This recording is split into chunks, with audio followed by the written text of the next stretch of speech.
Hello friend, welcome to my channel. আজ গেছিলাম একটু বাজারে দেখো আমার বাবার দোকান আছে, জুতোর দোকান, জামা কাপড়ের। সেখানে আমার মেয়ে গিয়ে দেখো কত খুশি বসে আছে। আমার মা ধরে আছে আমার মেয়েকে, এখনও ভালো করে বসতে পারে কিন্তু এখনও ব্যালেন্সটা ঠিকমতো রাখতে পারে না। তাই দেখো গিয়ে চটে নেবে।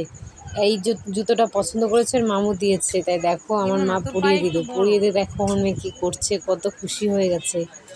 এবার ভালো কথা, চটি পরেছি, পরে টোরে তো দেখেছে। ওই চটিটা একটু সাইজ বড় বলে অন্য একটা চটি নিয়েছি। তারপর চলে আসলাম একটা মিষ্টির দোকানে। আজ আমাদের বাড়িতে ঘরের পুজো হবে, সেই জন্য একটু দোকান থেকে একটু মিষ্টি নিয়ে নিলাম। মিষ্টির দোকানে দেখো সন্দেশগুলো কত সুন্দর ছিল, দেখে মনে হচ্ছে সবকটাই নিয়ে আসি। তো ওখান থেকে কিছুটা মিষ্টি নিয়ে আমার মেয়ে আর মা দেখো পাশে দাঁড়িয়ে আছে, আমার মেয়ের হাত ওখানে দাঁড়িয়ে আছে। তারপর বাড়ি চলে আসলাম। এসে তারপর পুজোর জন্য আমার মা আর আমার মেয়ে দেখো সব পুজোর জন্য গোছাচ্ছে। আমার মেয়েও আমার মার কোলে বসে আছে, পুজো দিচ্ছে আর কি। সবই গোছানো হয়ে গেছে। তারপর দেখো আমার মেয়ে হাত দিয়ে দেখাচ্ছে, আর কিছুক্ষণ পর দেখো আমার মেয়ে উলু দিচ্ছে। একটু দুষ্টু হয়ে গেছে, সারাক্ষণ আমার মার সাথেই থাকে। তো আজকে ঘরে পুজো, তাই দেখো সব গোছাচ্ছে মা।